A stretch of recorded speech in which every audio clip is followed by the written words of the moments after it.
Milwaukee Bucks are 1 win away from winning the NBA championship. Game 5 was a Drew Holiday game. 27 points, 13 assists. He made a key steal on Devin Booker when he drove into the lane. Pitcher comes up with the strip, turning the basketball over and then off to the races. Made the right read, throws it up where only Giannis can catch it, finishes it with the contact. And bad decision to foul because this would make it. Stripped the ball, then he threw a lob to Giannis Antetokounmpo, which was amazing. It was crazy, off the chain. And that was the play of the game. That essentially was the beginning and the end for the Phoenix Suns, because you got to remember, Suns were up 16, then the Bucks went up 14, but the Suns battled their way back because the Bucks were making mistakes and missing free throws. And let's just talk about this, guys. This is the beauty of sports. Both of these teams have never been to the finals, like, you know, they have a lot of finals experience on both their teams. They both made the same mistake in the same game. They played a mirror image of the game. They both shot over 50% from three. They both shot over 50% from the field. They both got 87 shots. It was very close. They played the same exact game. Phoenix had a lead. They blew it. Milwaukee had a big lead into the fourth. Down the stretch, they blew it. It came down to some intangibles.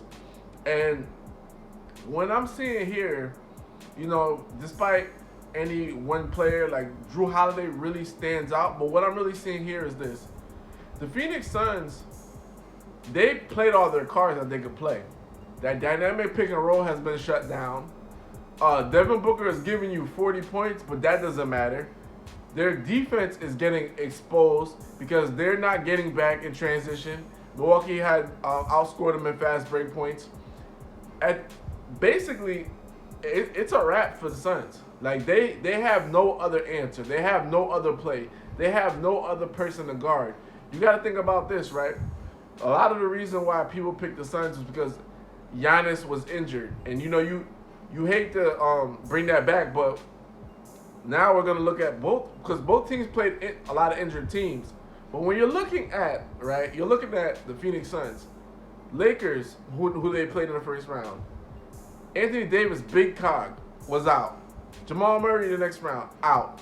Kawhi Leonard the next round, out. They didn't play a team with their like big dogs 100%. You can say the same for Milwaukee, but this shows because when they went up 2-0, and it looked like they were celebrating early, and it looks like we were anointed Chris Paul. He's the top 5 point guard of all time, etc., etc., etc. That really got into their psyche, into their heads. And then slowly but surely, Milwaukee has walked them down, and now they're up 3-2. And they have nothing else to play. Because we thought that Giannis was going to go into the series hobbled. And we thought that Phoenix defense was basically impregnable, you know, a la Mike Tyson. But it wasn't. And they've been getting exposed.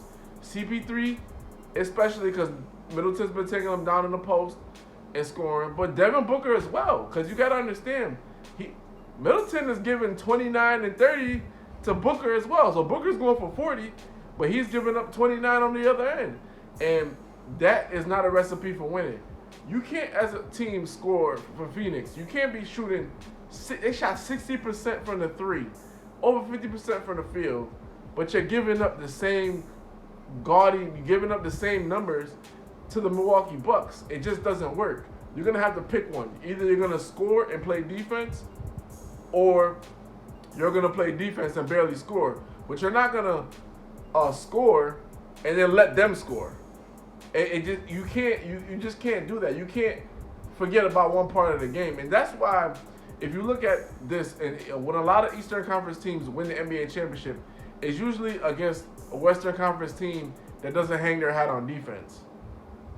Like when the Houston Rockets got beat by the Celtics in the 80s. The Rockets, they didn't place their hat on defense while the Celtics did. These are like the small, nuanced little things that lost Phoenix Suns the game. And they're going to look back at this series, because to me, this series is over. The series is over because what you're expecting Chris Paul to do is, you're expecting him to get you a 40 and 20 game or 40 and 15 game, which he could get you. You're expecting Devin Booker to get you another 40-point game, which he could get you. But the last 2 games, what you have seen is that doesn't matter. The Bucks are getting everything that they want. They're running clean sets now. So before they were just all fast break. Now they're running sets. All their guys are getting off, like Connaughton, Middleton, Drew Holiday, Giannis Antetokounmpo. I mean, if you're looking at Game 5, right, you're looking at how they battled back from a 16-point deficit without Giannis. Then you're looking at the third quarter, Drew Holiday's going off, giving them all this stuff. Then it's like the fourth is like, all right, now Giannis comes in and he closes it, puts the team in the casket. Going into this series, every home team win their game. Milwaukee was the first to strike on the road, and what that showed was that they had the propensity to basically win the series and did it. And this is what it is. You know, Chris Paul, there's something going on with him which we'll never get a clear 100% depiction of what is going on with him. But, you know, it seemed like whatever's going on with him, that Cinderella story, you know, he's turning into a pumpkin. He down the stretch, he trying to make up for it, but he hurt his team being up 16. Like, there were parts of the game where I was thinking to myself, you got to sub him out. Get Payne involved. And then what happened with Payne? Payne comes in.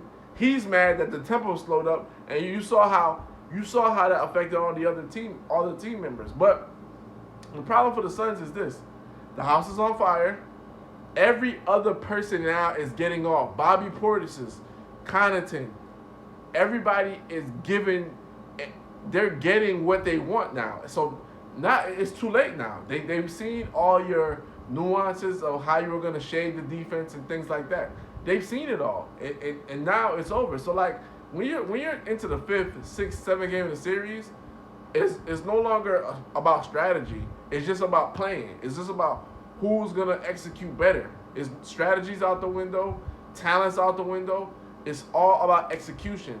And the Bucks, which is crazy. Think about it. First 2 games, the Suns executed flawlessly. Dynamic pick and roll, crazy plays, all this other stuff. Now what you're seeing is the Bucks have flipped the script and they walked them down, and now they're saying, we know all your plays, we know all your reversals. Even like that with the dynamic pick and roll, they were guarding it high. You didn't see any more back cuts or anything like that. The Suns are scared to even go in the lane because the length of Milwaukee's bothering them. All it's boiling down to is this: the Bucks are running their sets, they're getting key stops, and now they're making guys uncomfortable. And it is what it is. And now what we're seeing with the Suns is, what if they play the Lakers team full strength? Or what if they played the Nuggets team full strength, et cetera, et cetera. We're starting to see the little deficiencies that we didn't see before. Now that's coming to light.